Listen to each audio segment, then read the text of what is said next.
I stood there, holding the custom-made anniversary ring, only to discover my wife was pregnant with another man's child.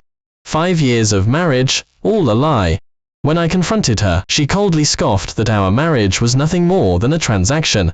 Even more shocking, she then jumped from the rooftop. What happened next would change everything forever. I stood rooted to the spot, holding the specially ordered anniversary ring, staring blankly at the familiar figure across from me. Grace was supposed to be on a business trip, wasn't she? What was she doing here? And who was the man standing beside her? They were laughing and leaning into each other. The man even had his arm around her waist, their movements intimately close. When our eyes met, Grace's smile froze, and she instinctively raised a hand to shield her stomach. Only then did I notice her belly was noticeably swollen, as if she were 5 or 6 months pregnant. Grace, weren't you on a business trip? I hadn't even realized my voice was trembling. She took a step forward, a flicker of panic in her eyes, before she instantly regained her haughty demeanor, telling me to go home immediately and stop making a scene. But the man beside her showed no intention of letting me leave. He strode forward, blocking my path. Mr. Michael, isn't it? I'm Marcus, the CEO of Hayes, your wife's childhood sweetheart, and the father of the child in her belly. I heard a clear gasp beside me. I knew he was trying to intimidate me. Pleasure to meet you. I extended my hand, clearly feeling his deliberately tight grip, and the challenge in his gaze. Without another glance at them, I walked straight home, never looking back, and collapsed onto the sofa. Grace and I had been married for 5 years and had no children. Once, she got pregnant by accident, and before I could even plead with her, she immediately scheduled an abortion. Michael, I'm the CEO. Being pregnant means the company would hold. Don't try to tie me down with a child. As a man financially dependent on his wife, I had no right to ask her to keep the child. I just quietly went about making her nourishing meals. After that, we gradually stopped being intimate. Then she told me she was going on a business trip abroad, and wouldn't be back for a year. That night, she was tender and affectionate, leaning against my chest. When I get back, we'll celebrate our wedding anniversary. I was thrilled, even secretly ordering the ring. I never imagined the so-called business trip was a lie, and the year-long absence was just an excuse to have a baby. The cigarette butt had already burned my fingertips. It took me a long time to snap out of it. Just then, I heard the door open. Grace stared at me with utter disdain. You know I'm pregnant, and you are still smoking. What's your problem? Ha, it seemed I didn't even have that right anymore. Considering the child in her womb, I still silently put out the cigarette. I just asked her why she lied to me. We had an arranged marriage, a family alliance. The interests behind it are beyond your imagination. Now that I'm married to you, isn't it good to have a child to carry on the family name, and inherit both families' assets? She spoke with conviction, blaming me for being unreasonable. But I didn't care about the assets, I just wanted to know if she truly had feelings for me. What about our child then? You can get pregnant for him, why couldn't you for me? My eyes were red, and my voice was trembling. To my surprise, a hint of astonishment flashed in Grace's eyes, but her every word was filled with impatience. He has tens of millions in assets. What about you? You saved me back then, and me marrying you was already a huge favor. You want a child too. Don't you think you are being unreasonable? Her words struck me like lightning. I stood frozen, unable to move. No man could tolerate that. I blurted out that I wanted a divorce. HMPH, crazy. A loud crash echoed in the room, then silence fell once more. I went to a law firm, drafted a divorce agreement, and then went to Vance. The bustling office instantly grew quiet. Oh, isn't that Michael? Why does the CEO's husband have time to grace us with his presence? Husband? She already has a child. He's probably going to be replaced soon. So, everyone knew Grace was pregnant. They were all lying to me. Since I wasn't going to stay with her anyway, I walked right up to the gossiping colleague and threw a punch. The male colleague lost his footing and fell to the ground with a thud. I had easily taken over a project he couldn't handle, and he'd held a grudge against me ever since. So, I used this opportunity to let it all out. You are just a man financially dependent on his wife, so what's your problem? You deserved to be cheated on. I swung my fist again. My colleagues scattered in panic, and the scene devolved into chaos. The man was being unilaterally beaten by me, completely unable to fight back. Michael, what the hell are you doing? Stop it now. I slowly turned my head, and saw Grace standing behind me, her clothes disheveled. 2 distinct red marks were visible on her neck, while Marcus was adjusting his tie. The atmosphere was intimate and suggestive. Everyone understood what had happened. Leo was right. You really aren't capable. If it weren't for Grace, you probably wouldn't even have this position. After hearing what Marcus said, I couldn't help but smile bitterly, just staring intently at Grace. To prove I wasn't living off her wealth, I had taken the department manager out drinking until I had a stomach hemorrhage, just to close a $500,000 deal. He just casually dismissed all my efforts like that. Grace looked down at me, her gaze filled with contempt and disdain, showing no intention of speaking up for me. Michael, you are being unreasonable. My heart turned to ashes. I wiped the blood from the corner of my mouth, turned, took the divorce agreement from my briefcase, and placed it in front of her. You two are perfect for each other. I was out of line. Let's get a divorce. Grace froze for 2 seconds, seemingly not expecting me to be serious. Her delicate brows furrowed as she said, "Stop making a scene, okay? Marcus and I are just having a child by agreement. Once the baby is born, you and I will still be married. Besides, if you leave me, where will you go to earn so much money?" She was wrong. I never married her for money. Marcus, beside her, proudly lifted his head and said coldly, "Everyone in the family knows Grace married a loser. You truly live up to your reputation. You make me despise you." Whispers and sighs came from behind us. My colleagues all picked up their phones, gossiping about us. Grace's pupils constricted, and she bit her lower lip, refusing to say a word. How could someone as proud as her be willing to get caught in such a whirlwind? Sign it. You don't want the child to be born with the stigma of being illegitimate, do you?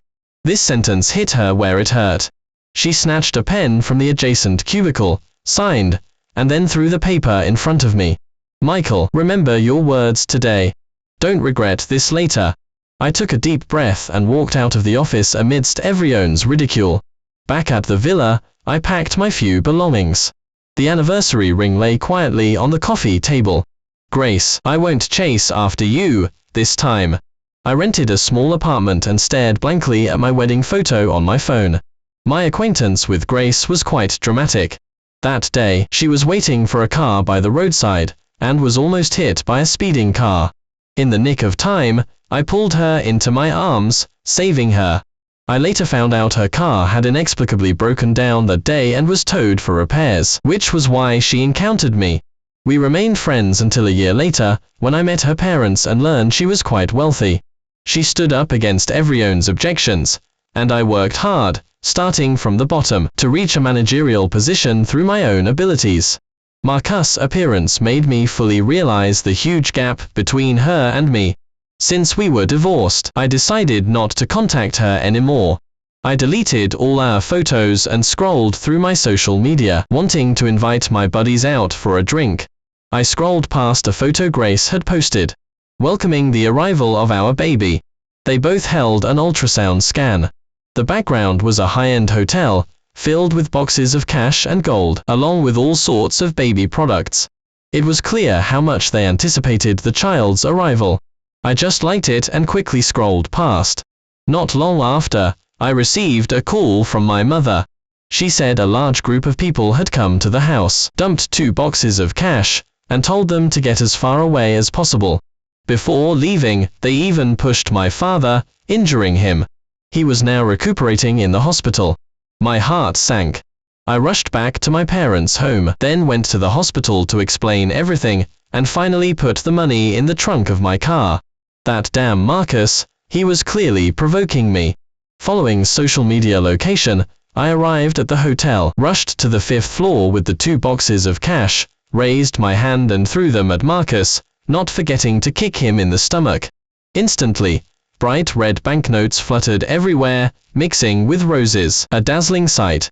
Michael, are you out of your mind? Why are you trying to cause trouble for us again? How could I have been so blind to fall for you? Grace quickly jogged to Marcus' side, anxiously checking his injuries. If anything happens to Marcus, I'm not done with you. I tried to charge forward again, but his bodyguard stopped me. Marcus raised a hand, signaling them to release me. With help, he stood up, curling his lips into a sneer. I know you are upset, but Grace needs rest right now. Whatever anger you have, direct it at me, don't scare her. If I hadn't known what he had done, I probably would have been fooled by his sanctimonious facade. I turned my head and earnestly said, Grace, he's not as good as you think. Just now, his men went to my house and pushed my father. He's still in the hospital. I thought my words would move her, but instead, her eyes revealed exhaustion and impatience, as if she had reached her limit. Enough. Marcus isn't like that. There's a limit to your lies. Your father's problem is his own fault. What does that have to do with Marcus? Hearing this, I was stunned. For the 4 years of our marriage, my parents had treated her like their own daughter, yet her attitude was so hostile. Marcus, behind her, had a cunning glint in his eye, and provocatively raised an eyebrow at me. It turned out I had misjudged. I smiled faintly, my feelings for her completely gone. I said coldly, control your husband, and don't bother me again. Grace's pretty face paled, and she stared at me, speechless. I received a call from my family, and quickly left the hotel, rushing to the hospital. My lingering reluctance towards Grace vanished in that instant. I looked at my parents with shame and apologized to them. When I got married, my parents didn't agree, believing the gap was too wide. They thought it would easily create cracks. At the time, I was so immersed in love that I thought love could conquer all. Mom, I've decided to listen to you and see about Luna. Luna was the child of my mother's friend. We were originally set up for a blind date, but by chance, I met Grace, and Luna ended up marrying someone else. Just 2 months ago, she divorced due to domestic abuse. While my father was hospitalized, she provided meticulous care. Even other patients praised her for being dutiful and caring, saying she was a wonderful daughter-in-law. To thank her, I specifically invited her to dinner. Over time, we grew much closer. That's when I discovered we had many common interests, even graduated from the same university, and our apartments were only a block apart. 2 months later, we naturally started dating. Today was our 100-day anniversary, so I bought a cake and we went to a steakhouse. She always embraced life with passion and never turned down any anniversary celebration. Grace, on the other hand, was the complete opposite. There wasn't a single photo of me on her social media, and she even spent her birthdays alone at home, never bothering to invite me. Over time, I didn't want to overstay my welcome either. While I was lost in thought, Luna had already quick to act, sticking in the candles and quietly making a wish. My eyes welled up. After blowing out the candles with her, I heard a loud argument from nearby. I turned my head and saw Grace, heavily pregnant, screaming at the top of her lungs. Marcus, how could you transfer my company's assets without my consent? If it weren't for the financial audit, how long would you have kept it from me? My eyes were filled with confusion. Like her, I couldn't understand Marcus' intention in doing this. I watched Marcus slowly stand up, speaking calmly and deliberately. The one in your belly is a girl. What kind of future can she have? My mother said you have to give birth to a son, otherwise, who will inherit the Hayes family's assets? You are pregnant and raising a child, how can you have the energy to manage the company? It's better to transfer it to my name, to make the best use of it.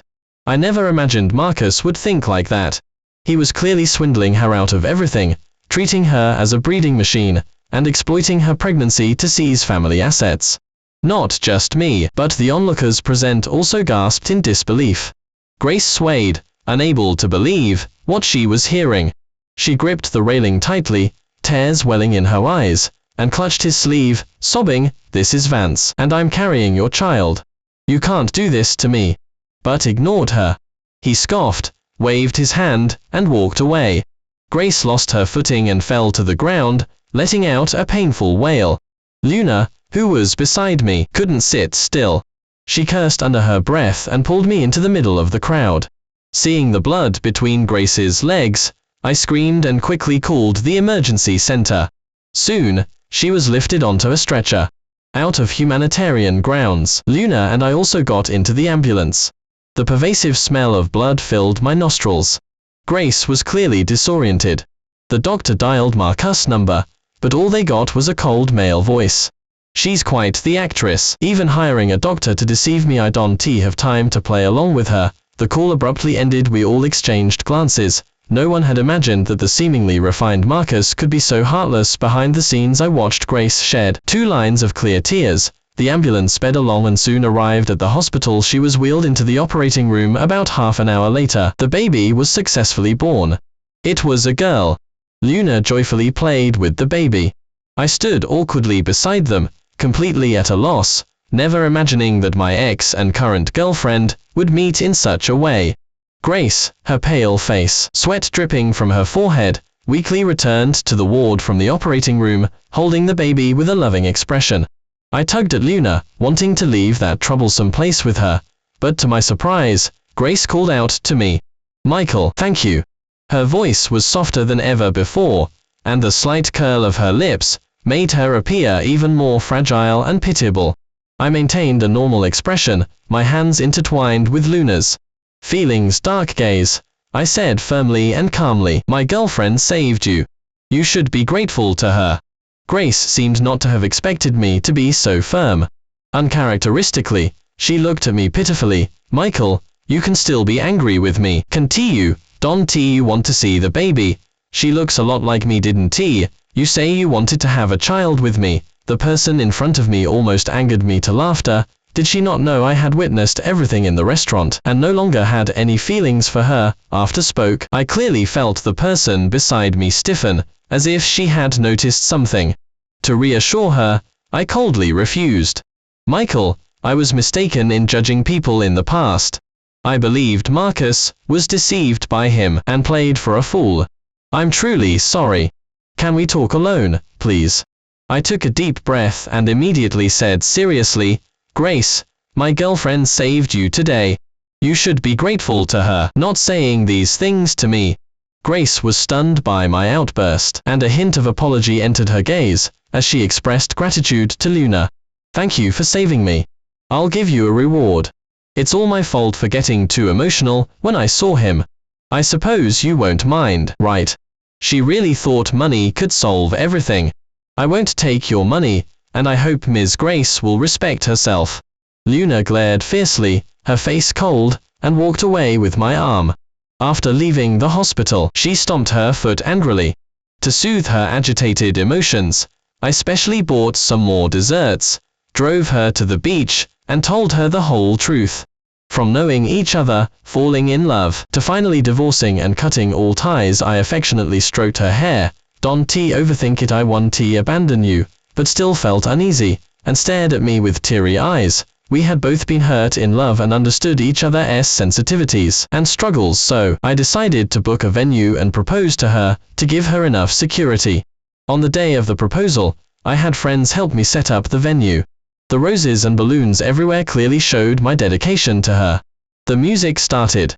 Luna, blindfolded, slowly walked to the center of the stage. My hands were trembling nervously as I held hers, our eyes meeting tearfully. "Will you marry me?" Overcome with joy, she nodded, sobbing, and rushed into my arms. Confetti cannons exploding across the venue. Everyone applauded, celebrating with us.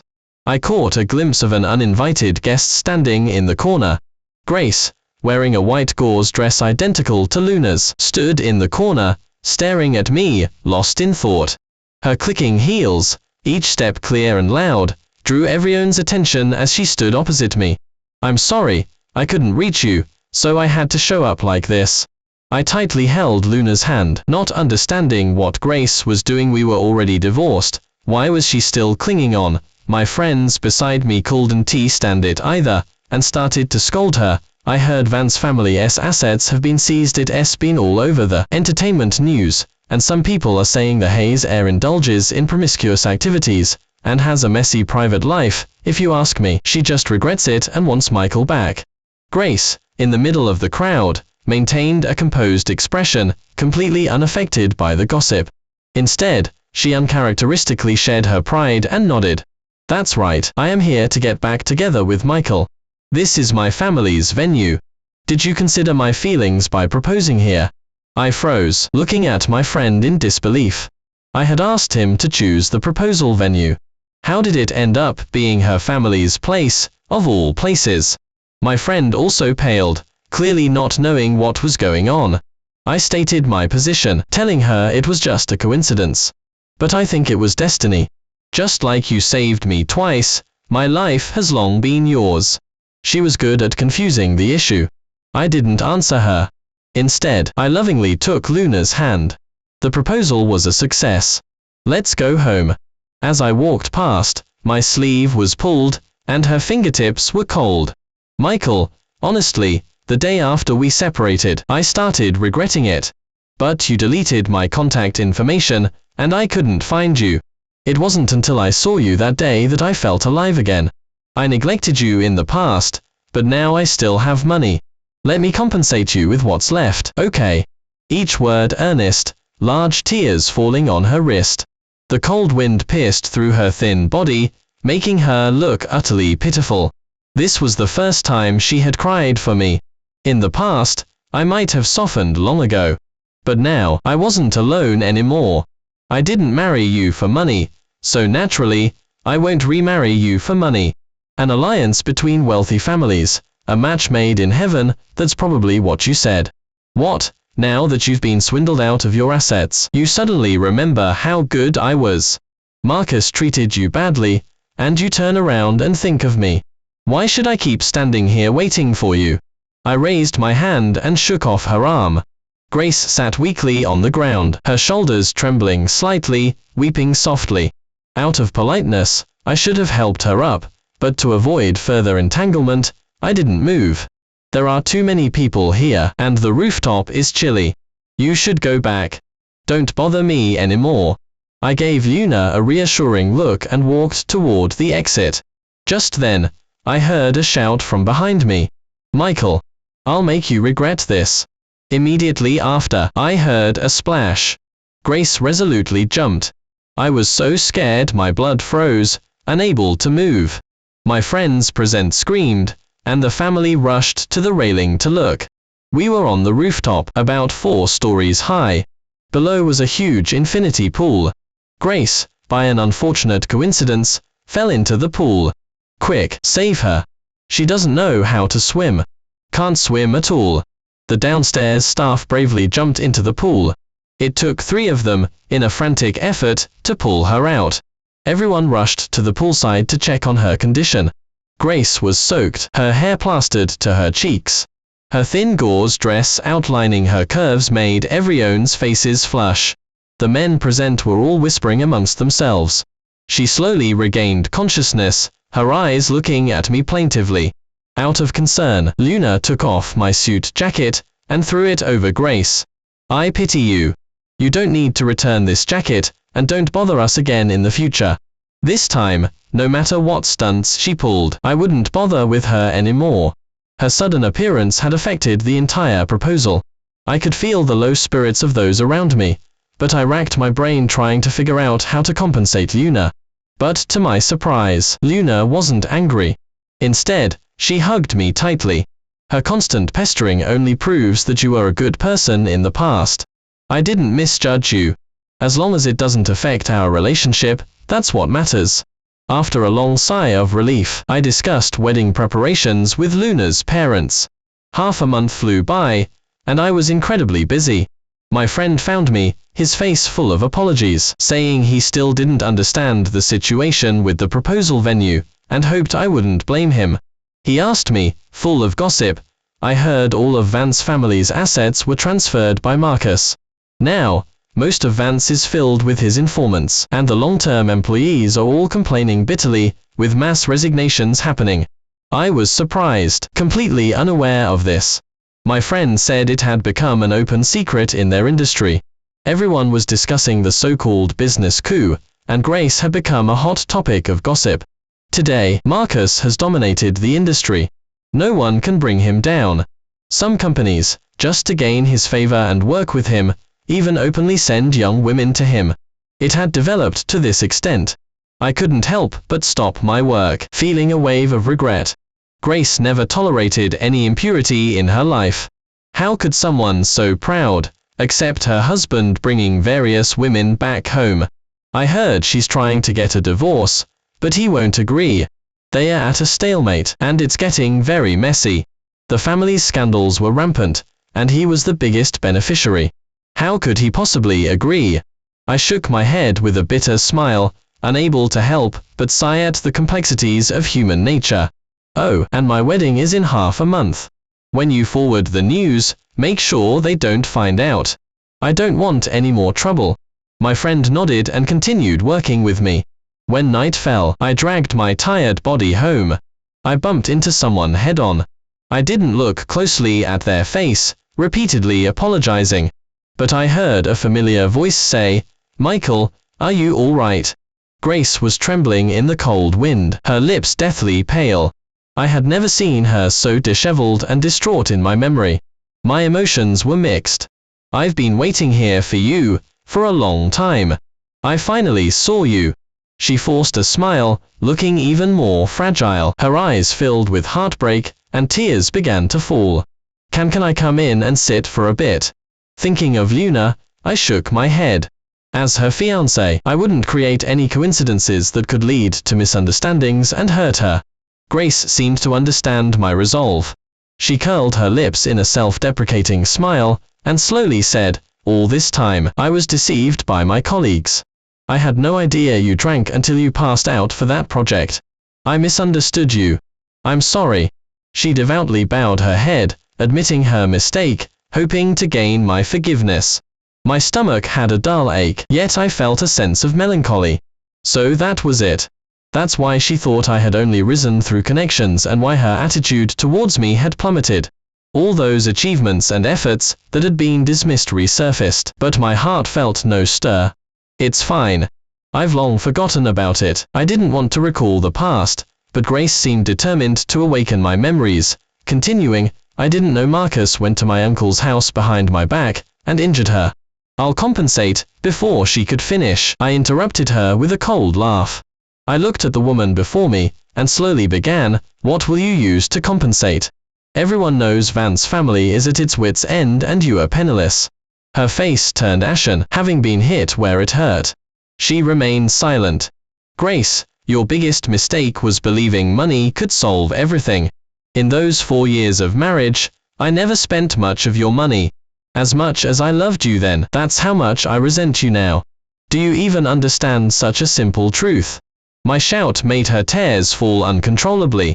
She sobbed like a wounded animal. As I raised my hand to wipe away my tears, I unintentionally caught sight of the white diamond on her finger. It was the engagement ring I had prepared back then.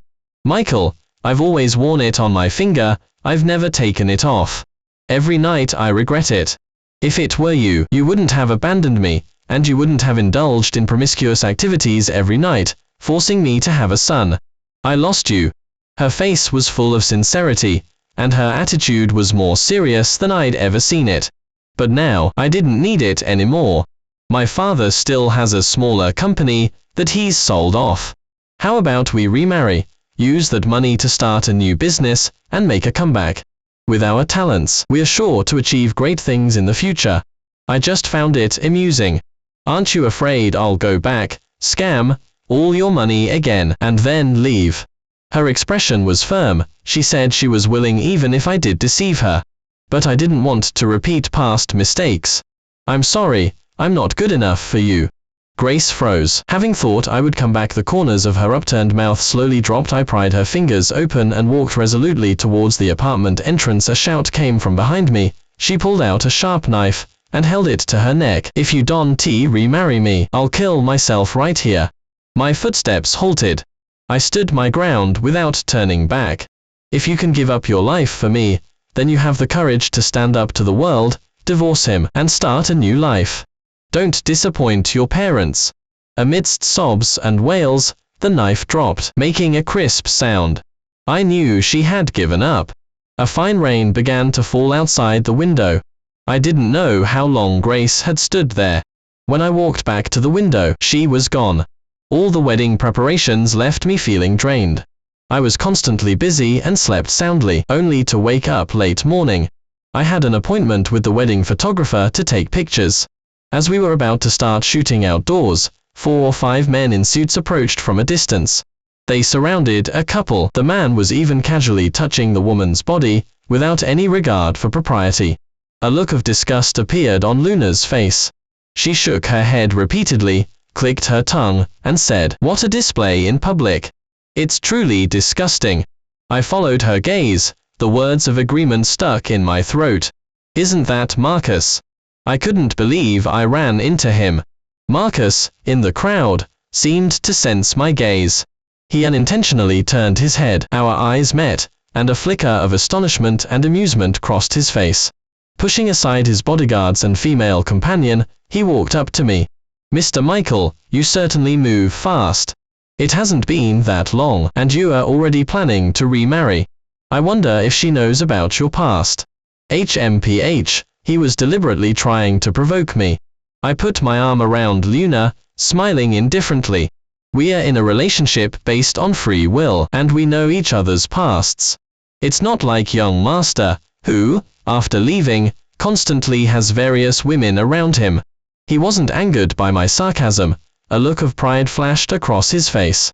In his eyes, the more women he had, the more glorious it seemed. "I heard Grace is still bothering you. Whenever she whines to me, I tell her she deserved it. She misjudged him, so who's to blame? You are truly something, being able to spend 4 years with such a foolish woman." My eyelid twitched. I wanted to intervene on her behalf, but I held back. I sneered, "You used her love for you to seize family assets." That was a truly shrewd calculation. He was about to retort, but someone behind him said something. His expression changed instantly, his gaze turning fierce as he clenched his jaw. "That damn woman, tell everyone at the company I'm coming back right away. Let's see what stunts she can pull."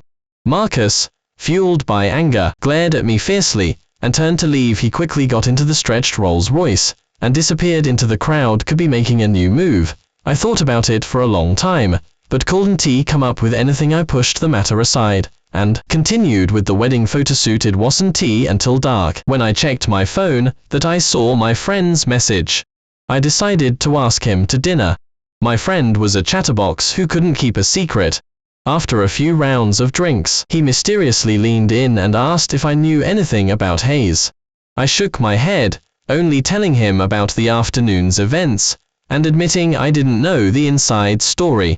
He slightly raised his head, his tone tinged with pride. "I heard Grace made a self-destructive move. She exposed her own company's past tax evasion, and also reported Marcus for massive tax fraud, and using illegitimate relationships and bribing officials. I heard the relevant authorities investigated thoroughly, and the whole company is in a total mess." Luna and I were stunned. Neither of us could believe she would make such a move. It seemed Grace had truly reached her limit, resorting to such a drastic and audacious measure. It's strange, but even though we were completely estranged, I couldn't help but feel a surge of admiration for her. This showed she finally knew how to fight back. Thinking of Marcus' arrogant demeanor, I smiled knowingly and made a decision. Anyway, it was already a dire situation for him, so I might as well add fuel to the fire. Let this fire burn even hotter. Marcus' company was thoroughly investigated, and as many people were implicated, the company was forced to suspend operations for rectification. I searched through social news, and while I was at it, exposed all the details of his chaotic private life. The construction workers I'd previously interacted with were also demanding their pay on social media, so I directly hired a lawyer for free to help them claim their wages. He led a large group of workers, making an impressive scene as they stood in front of the company demanding their pay. The scene was quite grand. At the same time, I took the opportunity to post previous hospital records online and contacted the building management, and recorded a video of Marcus' bodyguards causing trouble at my home.